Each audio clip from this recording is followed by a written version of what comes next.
Hey everyone, my name's Teresa. Welcome to my channel. If you are new, I do a lot of childcare related videos, acting related videos, and really any other videos that I feel like doing because I don't like to put myself in a box.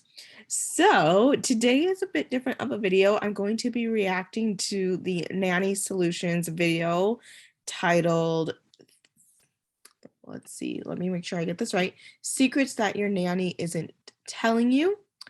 And I will admit, I have watched a lot of their videos and I love them. They have very great points for both sides of things, from the nanny side and the parent side.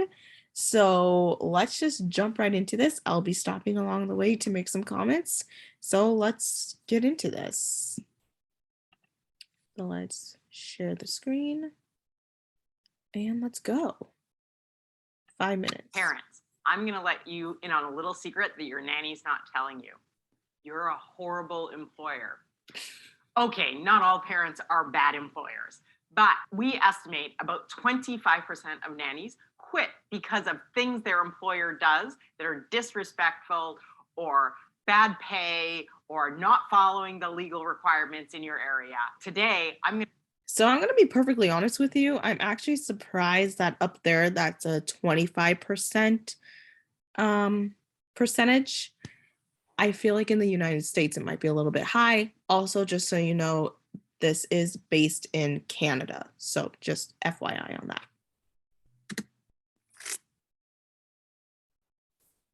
I'm going to help you keep your nanny longer in this really tight market where it's hard to find employees. If we haven't met before, I'm Michelle Kelsey, founder of the Nanny Solution by Nannies on Call. I bring you videos to help you understand the nanny industry and get the best nanny you can. Let's dive right into it today so that you can keep your nanny for longer. First up is nannies are not mind readers. Time after time, we hear from nannies that they get in trouble or talked to by their employer because of things they've done wrong, but they had no idea that you wanted them that way. For example, if you want the kids to eat certain foods at lunch, or their food needs to be cut at a certain way, or if you prefer them to play outside versus inside, no TV time. These are just a few examples of things parents are not communicating to the nanny. Each household is so different that the nanny can't read your mind and know how you like things done in your home. They've worked in dozens potentially of homes before yours and met lots of families who all do it differently. It may seem normal to you, but I can guarantee you it's different in each household. Make sure you either have a manual or you give your new nanny time to be trained and tell them how you like things done in your household. Number 2. Okay, so I have been in multiple situations where there were things not communicated to me. I remember being really young and starting out with babysitting, particularly in the evenings, and a neighbor child came over and I saw absolutely nothing wrong with that, but the parents did not tell me whether or not that was okay. So yeah, there are multiple things that happen that aren't communicated to us. I don't know if I agree necessarily with the manual, but I also don't disagree with that because it's good to have things written down as well as told to you verbally. Some other things that I've noticed in my career is that a lot of parents don't tell you where the first aid kit is or where like a fire extinguisher is in case anything were to happen. So make sure, parents, if you're watching this, you tell your nanny where those things are. You should also give them and show them and tell them where certain things are. I've been in a lot of kitchens and I don't even know where the kids' plates and utensils or cups are. And sometimes it's mixed in with the adult stuff. And so just clear communication. Continuing. 2, not checking in. Nannies have told us that they have asked parents to check in, set up a time to talk again and again, and the parents say yes, yes, yes, and then Friday comes and goes and they don't talk. This is really frustrating for nannies who want time to communicate with you what's going on in your children's lives. It is very important to schedule this time, whether you decide it's every Friday, the last Friday of every month, whenever you and your nanny decide it's appropriate is when you should do these talks. But you need to make them a priority, just like you make going to work every day, the meetings at work a priority, family time, all of those things are priorities. And if you hire a nanny, this needs to be a priority as well. I promise you, if you make sitting down with your nanny on a regular basis a priority and really listening to what they are telling you about what's going on in your household, you will be able to keep your nanny longer. Number 3. Absolutely. So I did have sit down conversations with the previous family that I worked for. And that was just really nice because the mom came home, the kids were in quiet time or napping. So we had time to talk about the kids and also just about life. So that was really helpful. But yeah, I totally agree with that. I would also add on to make sure that no kids are present during this time because it's about your kids and what's going on in your household. So I would just really highly encourage you to make sure that the kids aren't around for those adult conversations. Which can tie back into number 2. Do not bother your nanny on the weekends or evenings. The time to talk to Just gonna give that a round of applause right there. Okay, continue. your nanny is when they are working for you during the day or evening, I guess, whatever hours they work for you. But when it's their days off or their time off, do not contact them. Constantly, families are contacting nannies saying, can you work at 8 a.m.? Actually make that 8:30, actually back to 8 a.m. And it is so frustrating for the nannies who are trying to plan their lives. They have lives as well. They have families of their own, children of their own, schedules, appointments that they are trying to fit around their work schedule. And it's really difficult to do that when it's constantly changing. Also, if you need to have a sit down or a talk, a pre-scheduled talk, like we talked about in number 2, it is not the time to do it and ask them to FaceTime you on the weekend. This is their time off. This is not paid time. If you need to have a talk with them, it needs to be during their paid work hours. Number 4. Absolutely. Just like any other career, you do not want your job contacting you on a day off and you have other things scheduled. This is a really good place to stop. Love that this is what you guys are staring at as I'm talking. But no, exactly. It's like any other job. Nobody wants to be contacted on their days off. I mean, I remember getting certain text messages on my days off and just feeling like that anxiety, like, "Oh, I'm going to get called into work again, or I'm going to be asked to do a date night right now. And I want my weekend." So absolutely. It's kind of the same thing with like a doctor, I guess, of you don't contact your doctor when it's not office hours. Same thing applies for nannies.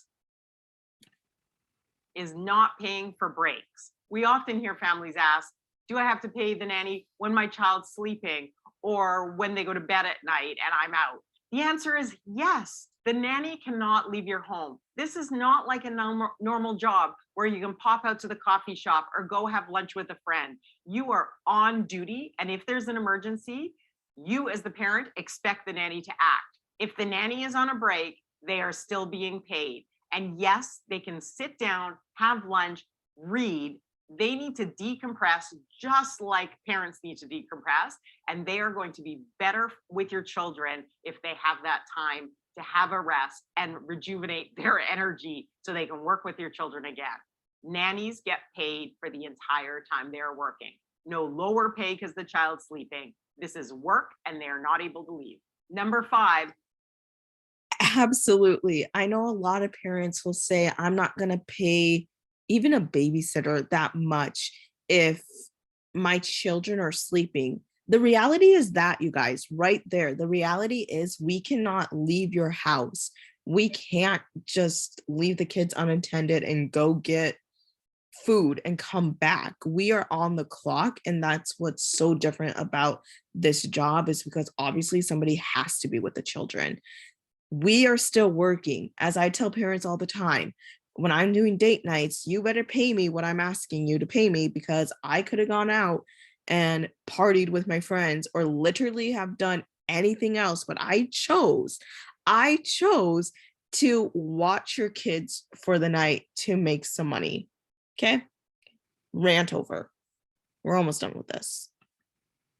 For me, has to be one of the most disrespectful things parents do, and the biggest reason nannies quit, and that's having to ask for their pay. If you have agreed to pay your nanny every other Okay, just another round of applause for that. Continuing. Friday, they should not have to text you on Saturday morning asking for their pay.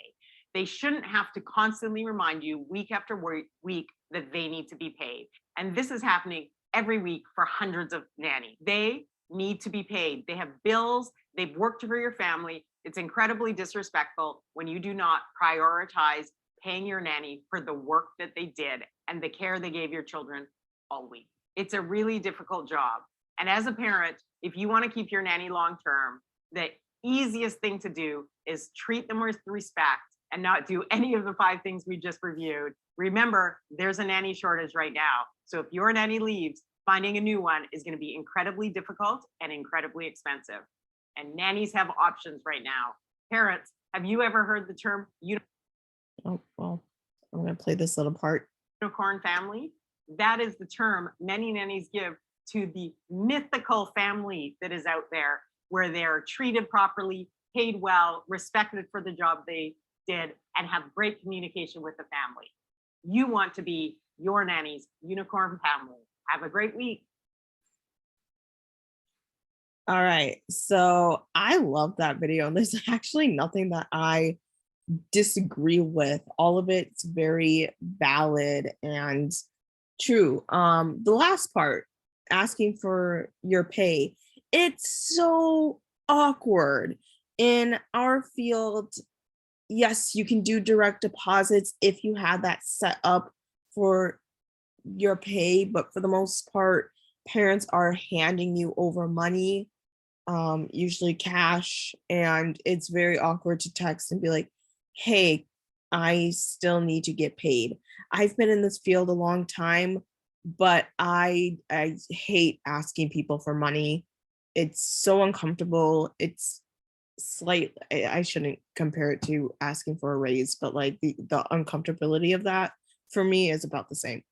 Yeah, I saw somebody comment on that video saying that it's so awkward because then there's a specific amount of time that money needs to transfer to your bank, so you really don't have access to your money until like a couple of days after it transfers. So just keep that in mind. I hope you guys like this kind of video. This was really fun to react to.